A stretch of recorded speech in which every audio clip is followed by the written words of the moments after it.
Good morning, everybody. It's Thursday, January 25th. It looks like Tome 5 Unleashed doesn't have any audio files for the narrator reading. So what I'm going to do is I'm going to read it in my head quietly, and when I finish, I'll flip the page. Hopefully it's long enough for you guys. If it's not long enough, maybe try pausing and see if you can read it that way. I don't know if that'll work or not, but what I'll do is I'll try to create bookmarks so you guys can read the different chapters separately that way, and then it'll be easier for you guys. So that's what I'll do. And then it looks like there's 3 different video entries. I kind of took a peek at them. I didn't watch them to their entirety, but based on what I saw, I think it has something to do with the Halloween event and when the Blight first came out, but I could be wrong, but that's my guess, because I think I've seen the cutscenes before when they initially came out. But anyways, let's go ahead and get started, and I'll go ahead and read this part, and then I'll flip to the next page and just read like normal, and then when I finish reading, we'll watch the video clips. Okay, so here we go.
Okay, so now we're going to start the videos.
Yeah, I'm pretty sure that's about the Blight and possibly the Trapper, because it sounded like he was breathing under the mask.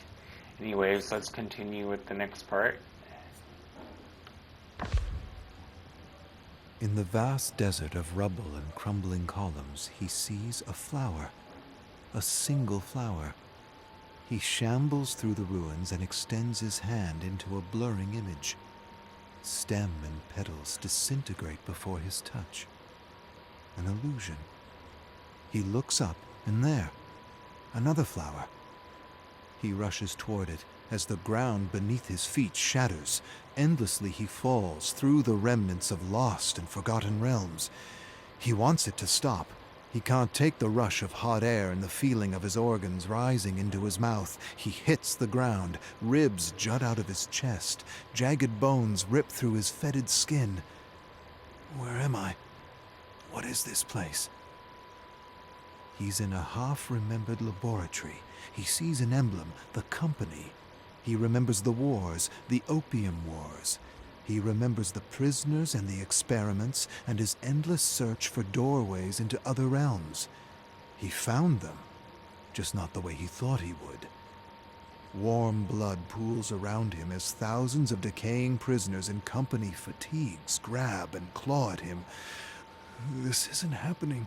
It can't be happening. You're dead. You're all dead. He closes his eyes.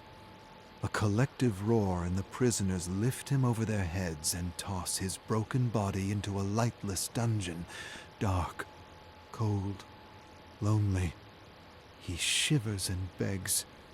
One more flower. I'll do anything. Just give me one more flower. Power is in the mind. The eye of the mind, as the mystics called it.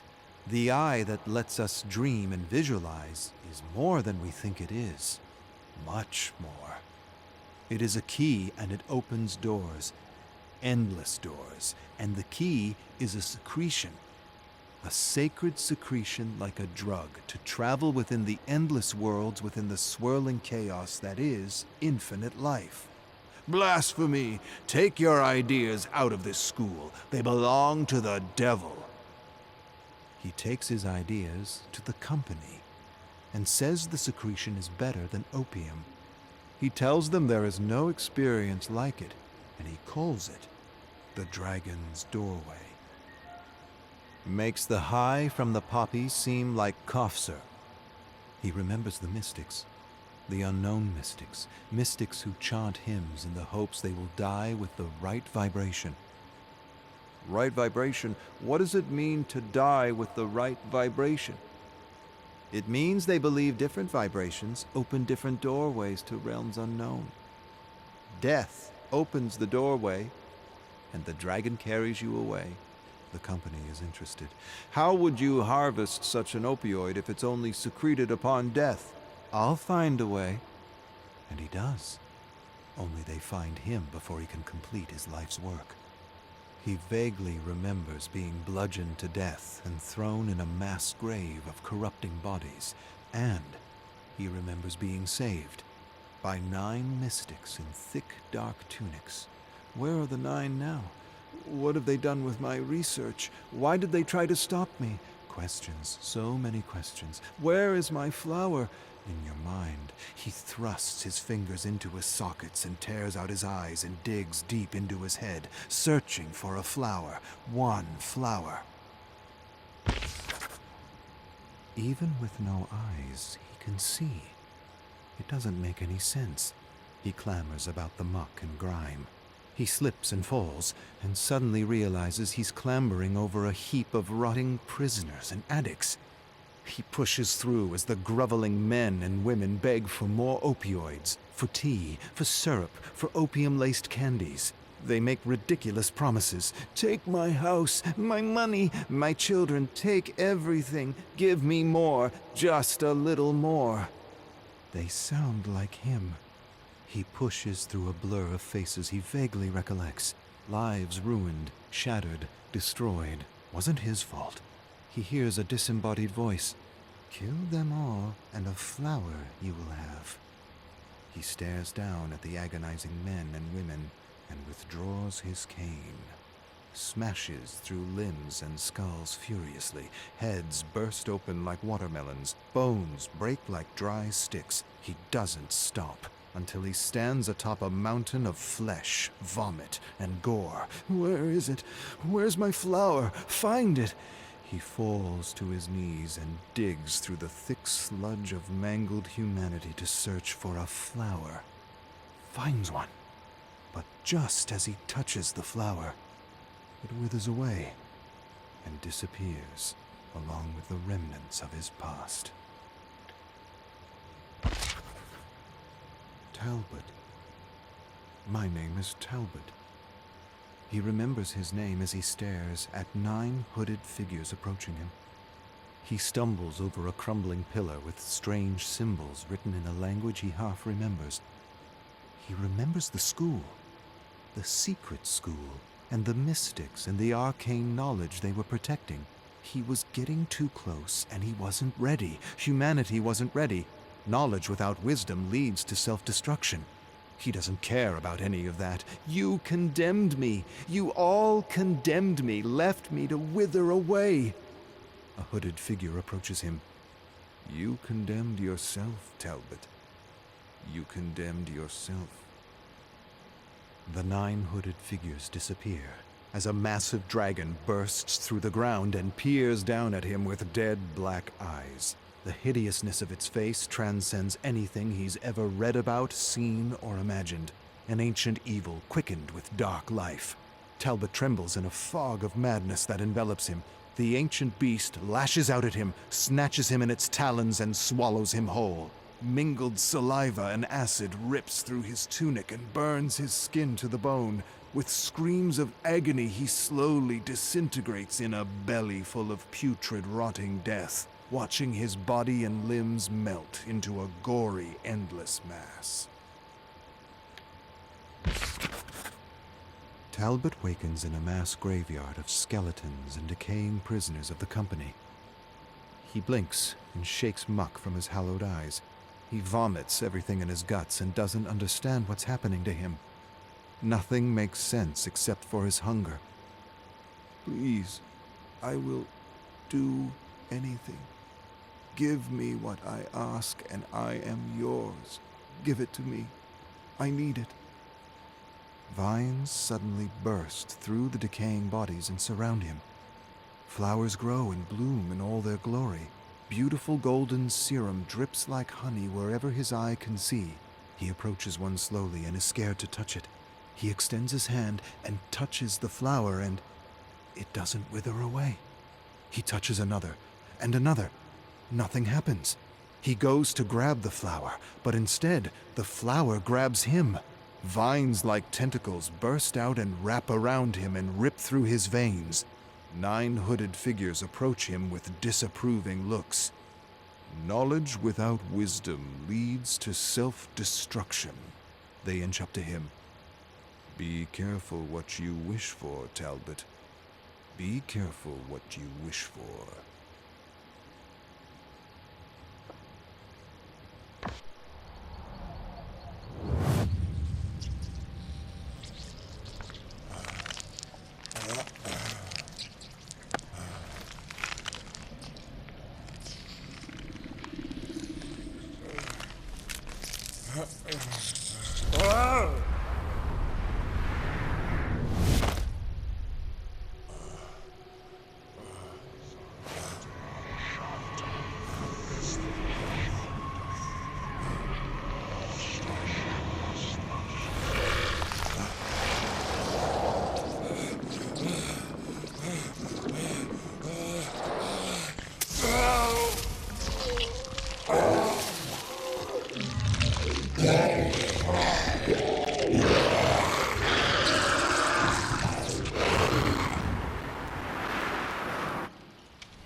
Yeah, that was definitely about the blight. Okay, let's continue with Mia's story. Nia skates over to Falls City Park, searching for her friend Casey, but doesn't find her. She skates to her home, and her mother says she's in the Narrows handing out water bottles with a grassroots organization calling themselves Life Drop. Life Drop? The Narrows? What's Casey gotten herself into this time?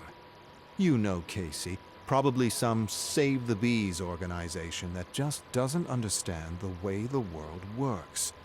No such thing as the American dream anymore, only the corporate dream.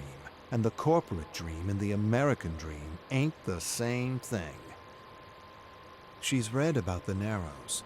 Supposed to be the poorest and most polluted district in Falls City. Maybe it's because it's the poorest that it's also the most polluted. Maybe it's because of corrupt yet legal policy against those who can't afford the big lawyers to change or challenge the corrupt policy. Paper mills, car factories, toxic waste facilities, all dumping on the land and water.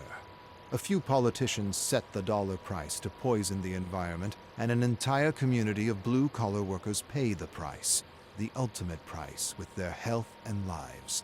Nothing new, same old, same old. The fat cats and the bureaucrats keep doing it because they can. So long as there's money to be made in poisoning the world, someone will be there to make it. That's everywhere. Every city she ever read about, and Falls City ain't no exception. She used to care, but then there was too much to care about, and so she decided it was easier not to care anymore. Funny how that happened. All she cares about now is skateboarding and finding the impossible place to tag. Whatever. Maybe she'll find something to tag in the Narrows. She skates down the street following Upper Falls River toward the poorest and most polluted district in Falls City. What are you and the moms doing? Nia approaches Casey and several middle-aged women handing out water bottles and cases to local residents. Casey turns to Nia. What are we doing? Anything we can to help. Nia laughs and nudges Casey. Let's go to the park. Casey nudges her back. Not today, Nia. This is important. Another day. Nia watches Casey and the other women handing out water to the poor. How many kids at home? 3? Okay, here's a dozen bottles. 4? Okay, take an extra container. When is our water going to be safe? Well, the hell if I know. Is it dangerous to shower? To do the laundry? How bad is the water? Pretty bad. The water is killing our children. We need a center to treat the poisoned. Nia listens to all the talk with horror and disbelief. She's never really had to think about something as basic and essential as water. And now, she's thinking about water. Polluted water. And the poor in her city. They're saying it's the worst case of Minamata disease in the country. She doesn't know what that is. Minamata. But it sounds bad. Real bad. What's Minamata? Casey looks upset or disturbed as she hands out another container of fresh water to a resident. It's what happens when people are poisoned with mercury. Nia sighs, feels for the residents, but knows shit happens and there's just not much you can do about it. We can't save the world, Casey. What's a few containers of bottled water gonna do? Casey freezes and gives Nia a look she doesn't quite understand. It's a moment before she responds. Yeah, well, maybe we can't save the world, Nia, but we can sure as hell make it a little bit better, and that's good enough for me. Can't save the world, but we can make it a little better, and that's good enough for me. Nia thought about Casey's response the entire night as she researched the horrors of the Minamata disease. Deterioration of motor skills, walking and speaking degenerate, random convulsions, paralysis, children born with twisted limbs, all permanent side effects of mercury poison. Mayor cut a deal with a beverage company. They rerouted good, healthy water from a clean lake for a bottled water facility that bought the rights to the water and connected the Narrows to the old river system. They thought no one would notice. They thought it wouldn't be that bad. They thought wrong. When mothers began losing their unborn children and everyone began to lose their hair, 50,000 residents began to notice. They noticed, they complained, but no one did a thing. Business as usual. Nia takes a deep breath and releases it slowly. She's never really had to think about water, and now that's all she's thinking about. Come see this creepy abandoned factory I just tagged. Casey shrugs. I have no time for your ego. Ego? What are you talking about? Casey shakes her head. Big deal, Nia. Your name on a ruined wall or whatever. Who cares? Why not stand for something? Say something. All that time and energy just to say you tagged a scary place? Whoopee, big fucking deal. Nia scrunches her face. She feels under attack. What's going on with you? Casey shrugs. I don't know. If you'd at least piss off a tyrant, you would have done something with your art, if that's what you want to call it. Nia doesn't say anything. She doesn't know what to say. She takes her board and heads down to the Narrows. She stares at the overgrown and abandoned factories lining the river. They came, they profited, they left. It's so stupid and it's so simple. You poison the water, you die. No money or power or law will change that. The Zyder production mill. That's where I'll do it. They dumped crap in the river for years, destroying the camping and fishing industry all over the country. 20 years later, the Narrows dies a slow, agonizing death, and there's no justice, and there probably never will be. There isn't even an investigation or a hospital or a center to treat the poisoned. The environmental agency says everything's fine, but it isn't. It really isn't. No one wants to say it's mercury poisoning. To admit to mercury poisoning is to admit fault. To admit fault is to help the Narrows and pay for a cleanup. The city doesn't want a lawsuit.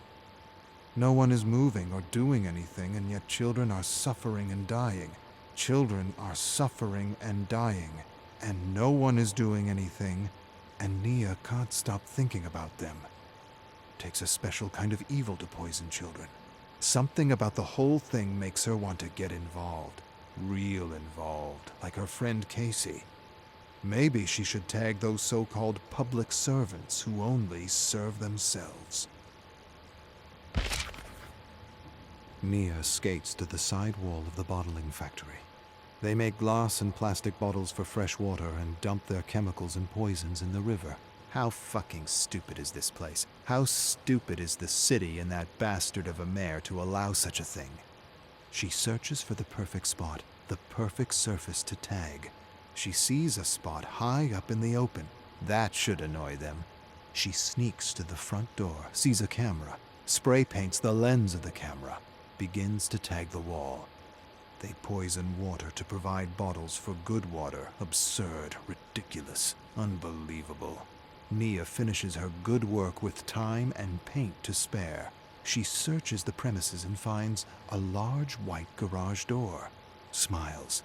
Perfect. She'll tag her name nice and big for everyone to see. That ought to piss off a tyrant, as Casey says. The cause is actually getting to Nia, and she wishes her art would piss the factory and the city enough for them to clean up the river. Wishful thinking. They came, they profited, they left. Left an entire community poisoned. Gotta be laws against that, and maybe even a death sentence for those who knowingly poison children. So you tagged their building. Big deal. Means nothing. You got your name out there. That's what you did. But what does that name stand for? Nia doesn't know how to respond to Casey. She's never really attached a message to her street name like others. It's just not something she thought she'd ever do. It's not about a message. It's about art. Casey says art is the message. Art is rebellion. Some call it preaching. Who said that? Who made that up? The corporations, Nia. Of course they did. Get artists scared of using their art, of saying anything against their abuse, and they win. Centuries ago, artists protested tyrant kings, and those tyrants did all they could to own or stifle their art through fear of poverty or fear of death. Nia Kings still exist. They do, just in different ways. Today, the kings are CEOs, and their kingdoms are corporations, and some are good kings, and others not so good.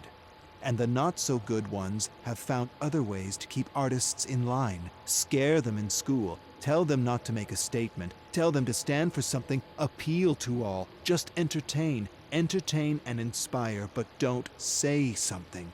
Don't be political. Nia, everything is political. Not to say something is to say something. Turning your back and ignoring corruption is a choice, a political choice of indifference. Nia sighs. She doesn't know. She's not sure. She's never really done it before like the others. It's always kind of rubbed her the wrong way. Casey scoffs at her tag. Stand up for something or stand for nothing. Your choice as an artist. Your political choice. Come with me. Casey jumps on her board and leads Nia into the Narrows. She leads her to a home where a father helps his son eat food in his bed. He's only 11. Never had a chance. The only mistake was trusting those who were supposed to protect him. He's dying. Mercury poisoning. Before, people in the Narrows died of natural causes. Now it's all mercury poisoning. Casey sighs and shakes her head. You sign your tag over the culprit's garage door and all you've done is advertise your street name. I heard your bullshit about not using your tag for a cause. What's the use of a tag then? What's the use of a voice if you ain't gonna say anything? Ain't gonna stand up for something? Art is an act of defiance, not an act of profit, not an act of fame. Say something, Nia. Let the world know what's in your heart. Someone just might listen and do something. Lend your voice to the voiceless. Not rebel without a cause. Rebel with a cause. Nia thinks about what Casey said as she lies in bed staring at a glass of water. Casey's right. Nia remembers a time when she wanted to say so much as a street artist. Somehow that got stamped out of her. She tries to remember how it got stamped out of her. The only thing she can think about is school. No messages, no politics, nothing. Just inspire and entertain. Yet corporations have messages in politics. Politics of selling. She remembers being told not to use art for politics. Yet who does that benefit? Kings. Tyrant kings trying to own voices or stifle voices by creating an inner self-editor that begins in school. Keep politics out of it. Keep politics out of it. Everything is politics, even the act of trying to stay out of politics. Politics. Fucking corrupt mayor. Bastard didn't just switch good water for poison water. He sold the good water to a corporate king. Absurd. Ridiculous. Unbelievable. She never heard of such a thing. No one should own the rights to water. No one. Water belongs to everyone, to all living things. Nia stares at a spray paint can on her dresser. She thinks of something to say. Something to make people stop and take notice. For the first time in a long time, she doesn't care if it's a message or a political statement. Screw her high school art teacher who made her feel insecure about making statements with her creations. Water is health. Water is strength. Water is a human right. Water is a human right. A basic human right. Nia is amazed at how many poor communities shower, bathe, cook, and do their laundry in poison water because a few kings bought the rights to their good water. It's absurd, ridiculous, unbelievable. She's never felt so involved in a cause before, and she likes the feeling. Possibly her first cause since school tried to stifle her voice with fear of making mistakes, of saying something, of having a message, of going against the corporate dream. Not the American dream, the corporate dream. Nia surfs the net and reads about the kings and their scramble for fresh water all over the world. She's happy to read it's not going so well. In every country where these tyrant kings tried to own fresh water, they were kicked out by the people. Yet these stories are difficult to find. Kings losing battles to peasants is rarely breaking news or news at all. Almost like the kings want to make sure no one gets inspired to fight against them as they desperately scramble to buy up all the water they didn't poison. They want it all. They want to sell it, and they don't want peasants getting in their way. Water is everything. Owning water is like owning life. Owning water is deciding who lives or dies. And that's what the kings in the Mare did in Falls City. They condemned and poisoned an entire community and did nothing to help them. And did nothing. Nia hopes in a higher justice, one that can't be owned or bribed, and she swears she'll turn the Mare's new luxury car into a work of rebellion. Can't change the world, but you can make it a little bit better. A little bit better. That's enough for her.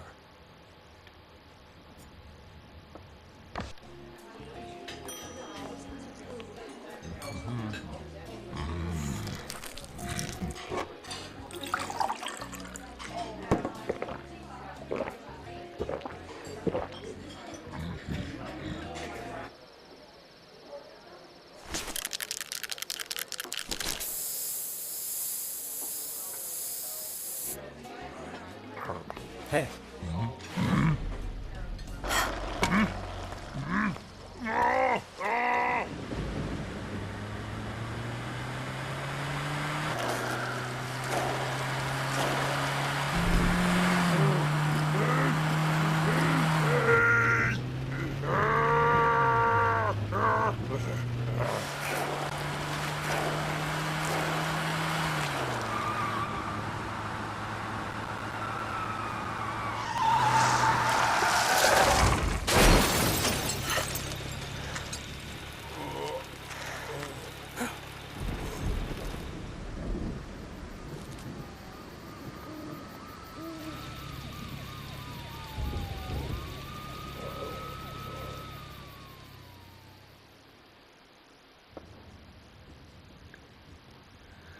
Alright, I think I'll make this part 1 of Tome 5, and I'll make another video with the rest of it because my time is running short on the recording.